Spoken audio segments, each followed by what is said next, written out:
SpongeBob SquarePants is supposed to be a comedy. Bright colors, goofy characters, dumb jokes, and underwater nonsense. But if you're really watching the show, you know that underneath all the silliness, it gets surprisingly dark.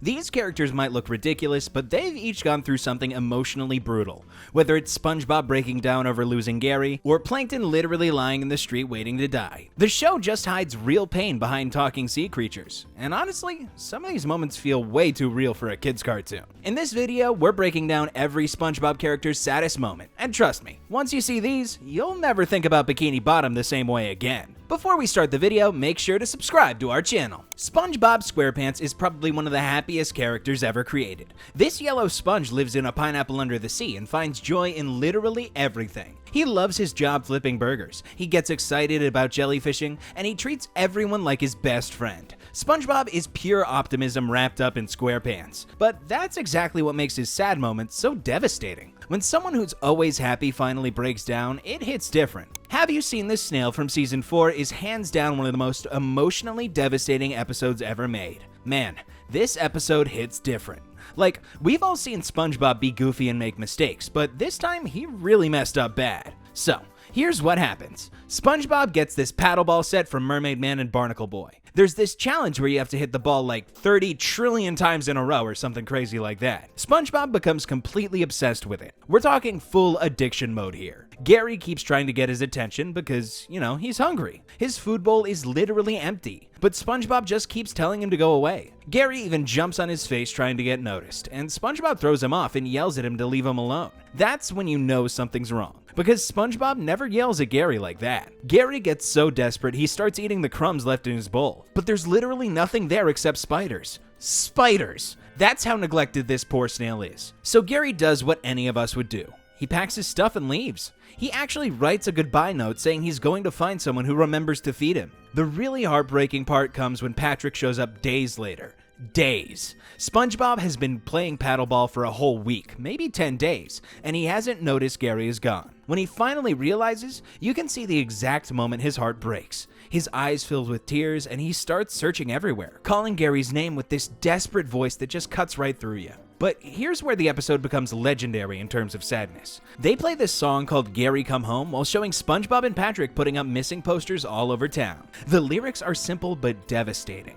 SpongeBob is basically admitting he was blind, that he messed up, and begging Gary to forgive him. Meanwhile, Gary is with this old lady who's trying to fatten him up to eat him, which is terrifying but also shows how far Gary had to go just to find someone who would feed him. The song hits so hard because it's not just about a pet running away. It's about realizing you took someone for granted. We've all been there, too busy with work, games, or whatever to pay attention to the people or pets who matter most. Then, when they're gone, you realize how much you need them. What makes this even sadder is seeing SpongeBob completely fall apart. At the Krusty Krab, he's crying into the Krabby Patties. He can't function. Mr. Krabs tries to help, but doesn't really understand what's happening. SpongeBob keeps saying things like he disappointed someone who was hungry, and you can tell he's eating himself up with guilt. The airplane scene where they write Gary Come Home in the sky, but it gets messed up and says something else instead, that's when you know SpongeBob is really desperate. He's trying everything and nothing is working. Then there's this moment where SpongeBob is talking to a billboard with Gary's picture on it. He's literally having a conversation with a sign because he misses Gary so much. He says he took Gary for granted and just wants to tell him he loves him one more time.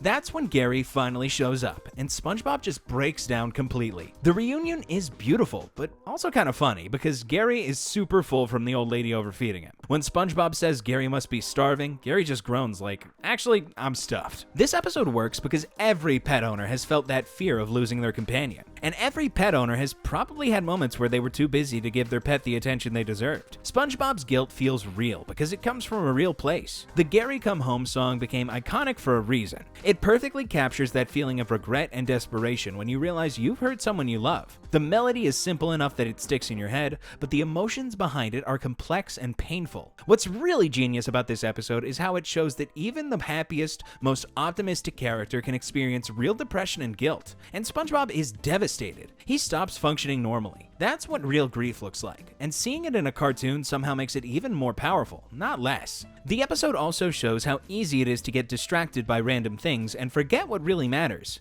SpongeBob gets so caught up in this meaningless game that he completely ignores his best friend. It's a lesson we all need to hear sometimes. This moment stands out because it breaks the formula. SpongeBob is usually the one cheering everyone else up, but here he's the one who needs help. Seeing him broken and desperate makes you realize how much you care about this fictional sponge. And that's the power of good storytelling, even in a cartoon about talking sea creatures. SpongeBob hurting Gary was sad, but Patrick turning on him in I'm with Stupid is way worse. Patrick Star is SpongeBob's best friend and next-door neighbor. And honestly, he's not the sharpest tool in the shed. This pink starfish lives under a rock, literally and figuratively. Patrick is usually harmless in his stupidity, just a lazy guy who loves sleeping and eating. He's loyal to SpongeBob and genuinely cares about him, even if he doesn't always show it in the smartest ways. Patrick represents that friend we all have, who means well but sometimes says the wrong thing. He's simple, innocent, and usually pretty sweet. That's what makes his portrayal in I'm with Stupid so shocking and painful to watch. Patrick from I'm with Stupid is probably one of the most uncomfortable episodes to watch because it shows how easily friendship can turn toxic. This episode hits different because it's not about some external villain or crazy situation. It's about Patrick betraying his best friend. And the worst part is he doesn't even realize he's doing it. So Patrick gets this letter from his parents saying they're coming to visit for Starfish Day. He's freaking out because his parents think he's dumb as rocks,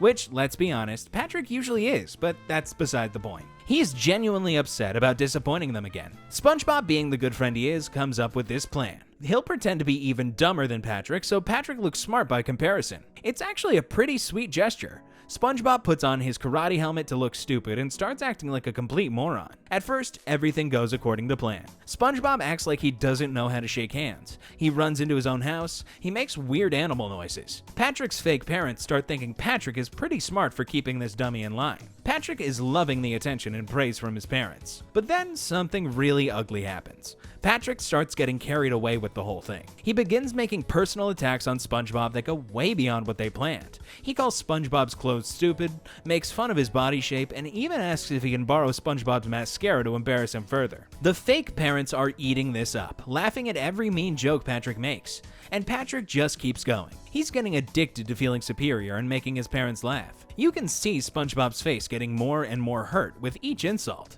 Then comes the really heartbreaking part. SpongeBob tries to talk to Patrick privately in the kitchen.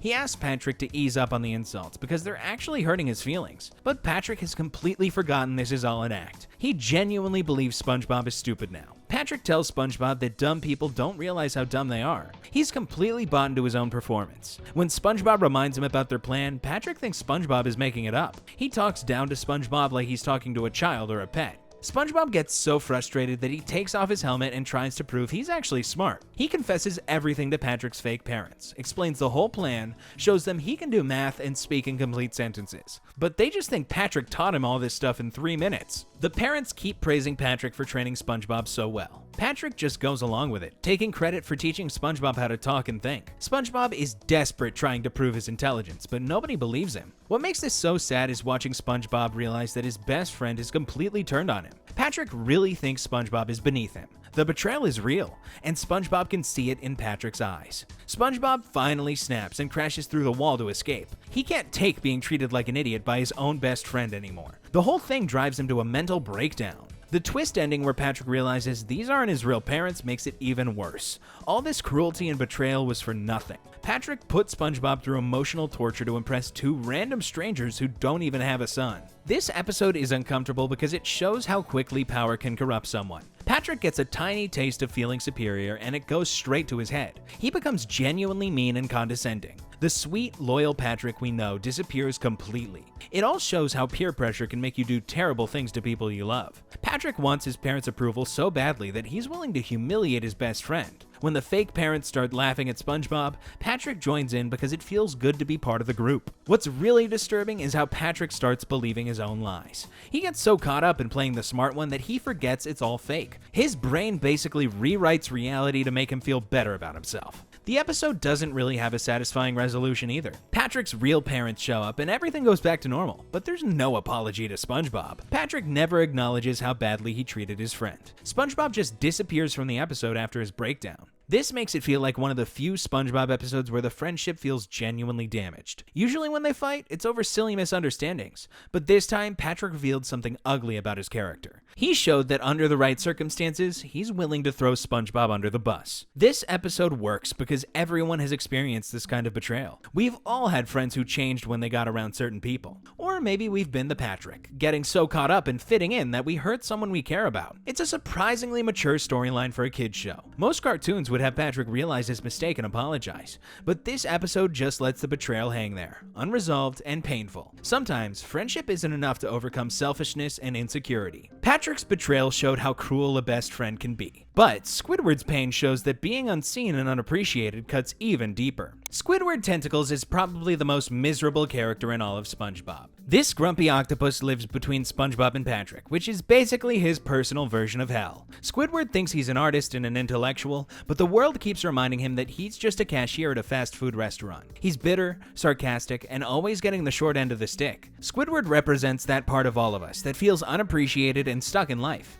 That's what makes his rare moments of genuine pain so heartbreaking. Band Geeks is probably the biggest emotional roller coaster Squidward ever goes through. This episode starts with Squidward getting a call from his old high school rival, Squilliam Fancyson. This guy is everything Squidward wishes he could be. Rich, successful, talented, and he never lets Squidward forget it. Squilliam calls to brag about how his fancy band is supposed to play at the Bubble Bowl, which is basically the Super Bowl of their world. Then he casually mentions that his band can't make it and asks if Squidward's band can fill in. Of course, Squidward doesn't have a band, but his pride kicks in and he lies, saying he totally has one. So now Squidward has to create a marching band from scratch in like a week. He puts up flyers around town and gets a bunch of random people to show up. The problem is, none of these people know how to play instruments. At all.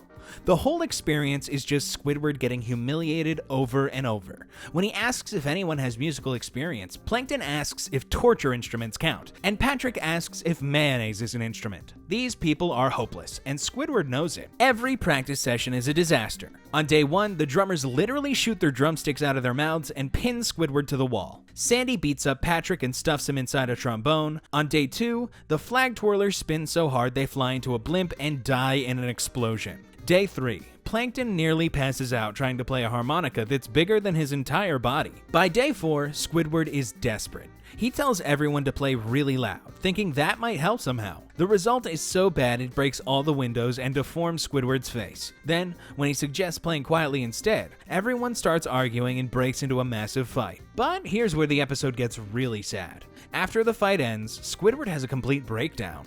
He tells everyone they crushed his one chance at happiness. He says he expected better from them, but he admits he's probably a loser for even hoping. Then, he tells them not to bother showing up because he'll just say they all died in a marching accident. This moment hits so hard because you can see how much this meant to Squidward. This wasn't just showing off to Squilliam. This was about proving to himself that he could accomplish something meaningful. Squidward spends his whole life feeling like a failure, and this was his shot at redemption. What makes it worse is how alone he feels. Nobody takes him seriously. They all treat him like a joke while Squidward is pouring his heart into it. When he breaks down, you realize how much pressure he was putting on himself and how scared he was at failing again. The really tragic part is Squidward's speech about expecting better from everyone. He's not just talking about the band, he's talking about his whole life. Squidward constantly gets let down by the world around him, and this feels like the final straw. SpongeBob tries to rally everyone by asking them to remember all the times that Squidward helped them, but nobody can think of any examples. They literally can't remember a single time Squidward was there for them. That's brutal. It shows how invisible and unappreciated Squidward really is.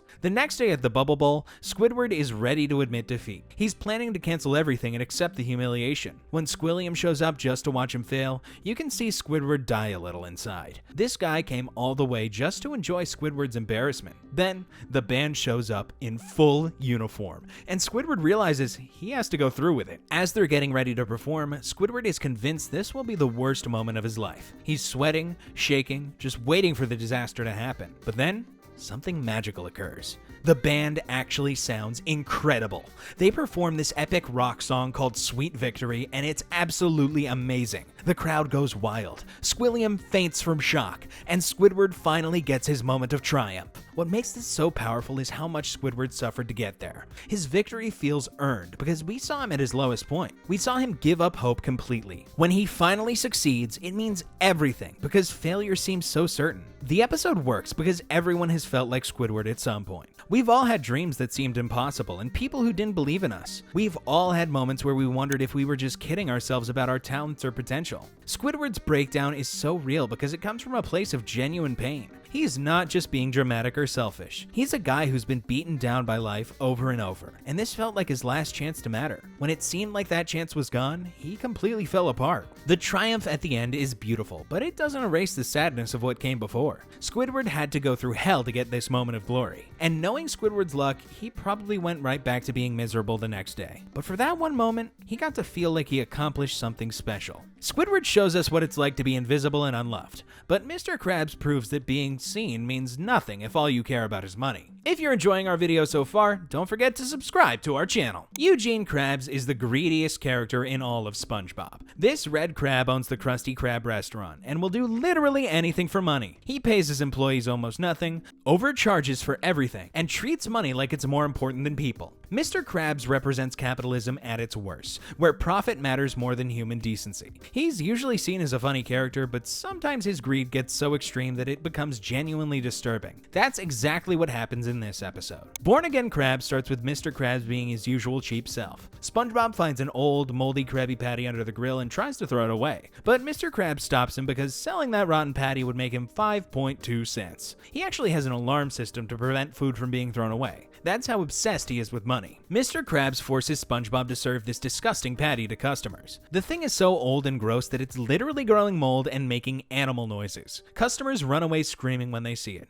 The Krusty Krab loses all its business for weeks, but Mr. Krabs still won't throw the patty away. Finally, to prove the patty is fine, Mr. Krabs eats it himself. Big mistake. He immediately gets food poisoning and ends up in the hospital, turning green from how sick he is. Even as he's being wheeled into the ambulance, he tells SpongeBob to save the rest of the patty because he's not done with it yet. In the hospital, the Flying Dutchman shows up to take Mr. Krabs to Davy Jones' locker, which is basically hell for sea creatures. Mr. Krabs tries to lie about his name, but the Flying Dutchman sees right through it. He says Mr. Krabs has to go because being cheap is a terrible thing. Mr. Krabs breaks down crying and begs for another chance. The Flying Dutchman agrees, but only if Mr. Krabs promises to always be generous and never cheap again. Mr. Krabs swears he'll change. When Mr. Krabs returns to the Krusty Krab, he really does seem different. He gives out free toys, free refills, and treats his employees well. He even turns his office into an employee lounge for Squidward to nap in. For a while, it looks like he actually learned his lesson. But then, reality hits.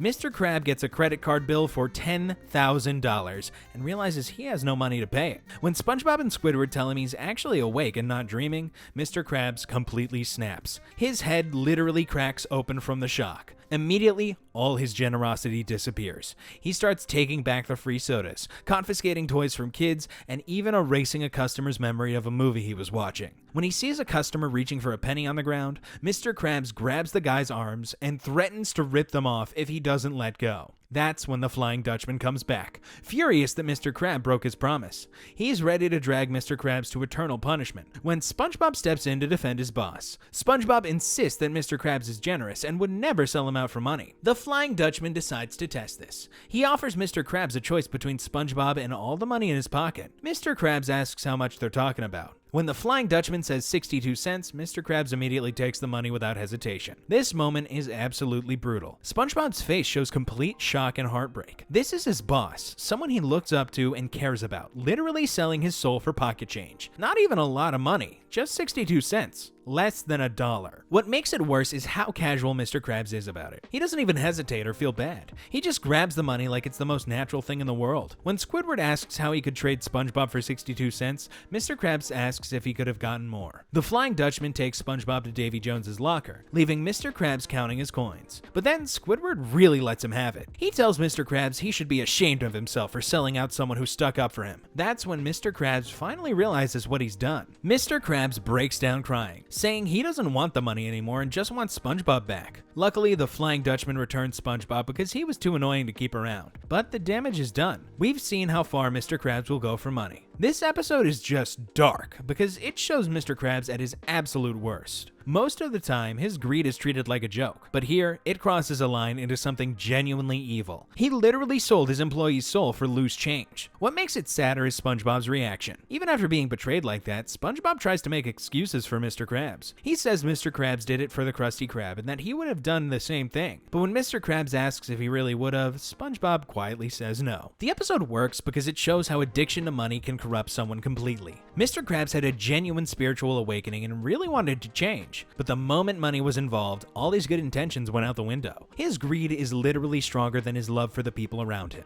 This moment also reveals how SpongeBob sees the relationship versus how Mr. Krabs sees it. SpongeBob thinks they're friends, and that Mr. Krabs values him as a person. But to Mr. Krabs, SpongeBob is just an employee who can be replaced if the price is right. The really sad part is that this probably damaged their relationship forever. Even though Mr. Krabs apologized and got SpongeBob back, how do you trust someone again after they sell your soul for 62 cents? SpongeBob might forgive him, but he'll never forget about what Mr. Krabs is really capable of. The episode ends with them laughing together, but there's something hollow about it. You know that SpongeBob will never look at Mr. Krabs the same way again, and Mr. Krabs will probably go right back to being greedy the next day. Some people never really change, no matter how many chances they get. Mr. Krabs proves that selling out someone you care about takes less than $1, but Sandy shows that losing your sense of self can cost you everything. Sandy Cheeks is probably the toughest character in all of SpongeBob. This squirrel from Texas lives underwater in a diving suit and air helmet, which makes her pretty unique. Sandy is smart, strong, and never backs down from a fight.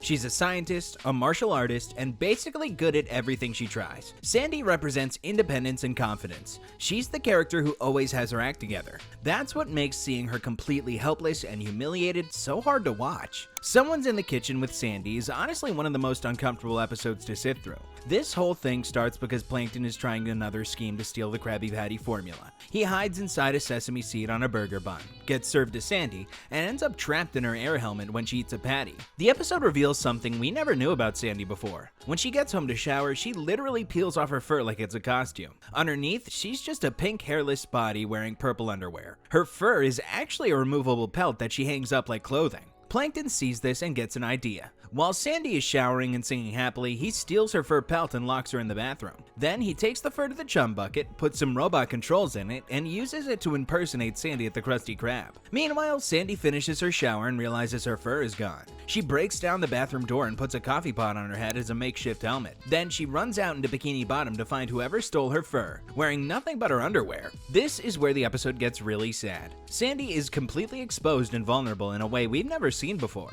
She's this proud, confident character who's suddenly been stripped of everything that makes her feel secure. Without her fur and her suit, she looks completely different and everyone treats her like a freak. The townspeople start pointing and laughing at her. They call her a hairless goat, a nudist ferret, and a naked chipmunk. Kids run away screaming, parents cover their children's eyes, and everyone treats her like she's some kind of monster. Sandy tries to explain that her fur was stolen, but nobody listens or cares. What makes this so heartbreaking is seeing Sandy's confidence completely shattered. This is a character who's usually fearless and in control, but now she's running around desperately trying to cover herself and hide from people. She tries to make a skirt out of seaweed, but it falls apart and leaves her even more exposed. The really sad part is when Sandy realizes she can't catch the thief because everyone's staring at her. She says the real fur thief will see her coming a mile away because of all the attention, so she has to hide underground in the sewers, feeling completely defeated and hopeless. Sandy sits in those dark tunnels, talking to herself about how she needs help but doesn't know what to do. This is Sandy Cheeks, the character who usually helps everyone else solve their problems. Now she's hiding in the sewer because she's too embarrassed to show her face in public. The episode tries to make a joke out of it, but there's something genuinely disturbing about it. Sandy is being humiliated for something that's not her fault. She's the victim of a crime, but everyone treats her like she's the problem. Nobody stops to ask why she looks different or if she needs help.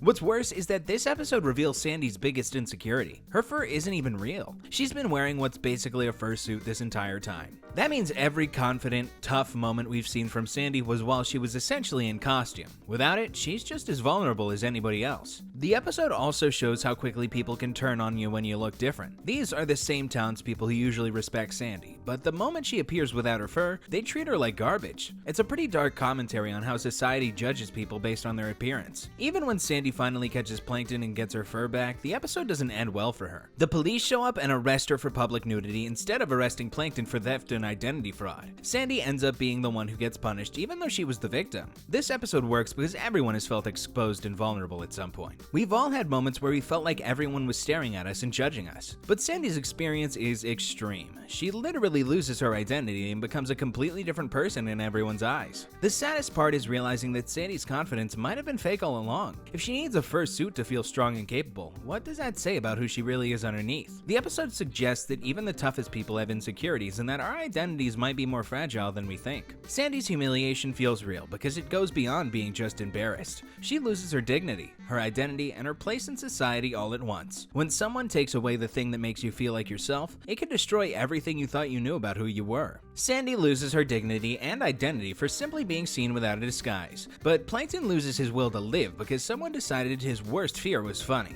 Sheldon Plankton is usually the villain in SpongeBob. This tiny green organism spends his life trying to steal the Krabby Patty formula and put Mr. Krabs out of business. Plankton is evil, scheming, and completely obsessed with success. He's married to a computer named Karen who barely tolerates him. Most of the time, Plankton is treated as a joke because he's so small and his plans always fail. But he's still the bad guy, so when bad things happen to him, we're supposed to find him funny. That's what makes this episode so disturbing. One Course Meal is probably the darkest episode SpongeBob ever made. This whole thing starts when Plankton is trying another scheme to steal the Krabby Patty formula. He's got Mr. Krabs and SpongeBob trapped in a robot claw and is torturing them for information. Just when it looks like he might actually succeed, Pearl shows up. Plankton immediately panics and runs away screaming. Turns out he's terrified of whales because they ate his family members in the past. Mr. Krabs sees this and gets an idea that's way more evil than anything Plankton has ever done. Mr. Krabs decides to use Plankton's fear against him. He dresses up like Pearl and starts terrorizing Plankton for weeks. Not just once or twice, but constantly. For 16 straight days. Mr. Krabs torments this tiny creature who's already traumatized by a childhood memory of watching his family get eaten alive. The psychological warfare is relentless.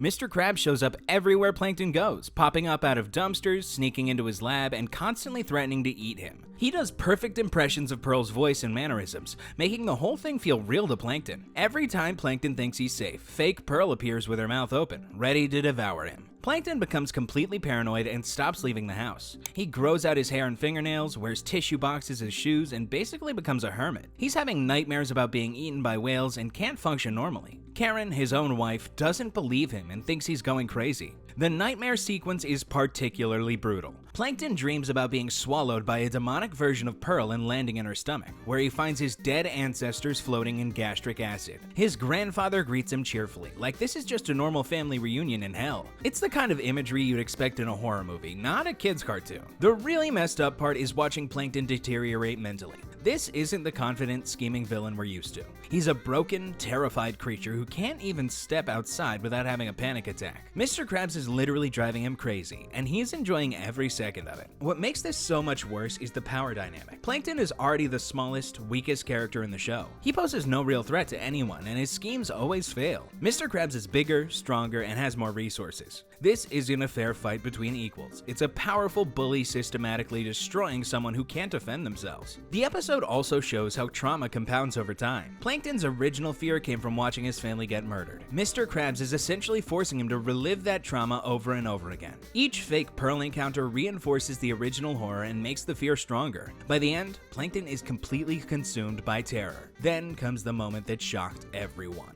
Plankton walks out into the middle of the road and lies down, waiting for a bus to run him over. He's given up completely. He tells SpongeBob he's trying to get killed and asks SpongeBob to just step on him instead. Plankton, a character in a kid's cartoon, is actively trying to die. This scene is absolutely heartbreaking because you can see how much pain Plankton is in. He's not the evil mastermind anymore. He's just a broken little creature who wants the suffering to end. When SpongeBob asks what he's doing, Plankton says there's no point in going on because he'll just be tortured by the whale for the rest of his life. The way Plankton talks about this situation shows classic signs of severe depression. He's lost all hope, can't see any way out of the situation, and believes the pain will never end. His decision to lie on the road isn't impulsive. It's a calculated choice made by someone who's been pushed beyond their breaking point. What makes this even worse is that Mr. Krabs is shown laughing about it. He's sitting in his office, erasing a picture of Plankton and celebrating like he just won a game. To him, driving someone to lay in the street is funny. When SpongeBob tells him Plankton is lying in the street, Mr. Krabs just laughs harder and says he's a mess.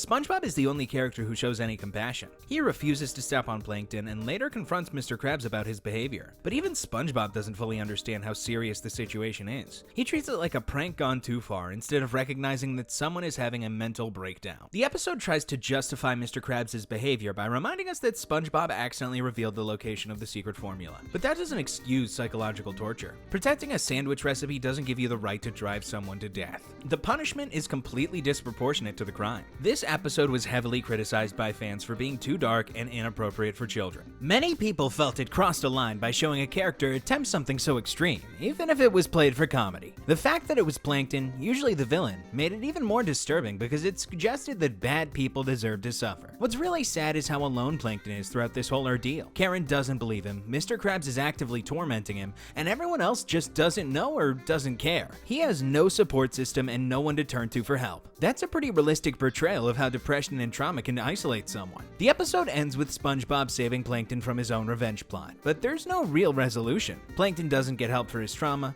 Mr. Krabs doesn't face any consequences for his actions, and nothing changes. The whole experience was just pointless cruelty that almost ended in tragedy. This episode stands out because it shows how bullying can push someone over the edge. Mr. Krabs used Plankton's deepest fear against him repeatedly until it broke him completely. It's a sobering reminder that everyone has vulnerabilities, and using those vulnerabilities to hurt someone can have devastating consequences. The saddest part is that Plankton's fear comes from a real traumatic experience. His family was eaten by whales, which means he's dealing with genuine PTSD. Mr. Krabs took that trauma and weaponized it for his own amusement. That's not just cruel, it's evil in a way that makes Mr. Krabs seem worse than any villain Plankton has ever been. If you guys enjoyed our video today, make sure to subscribe to our channel, and I'll see you in the next one.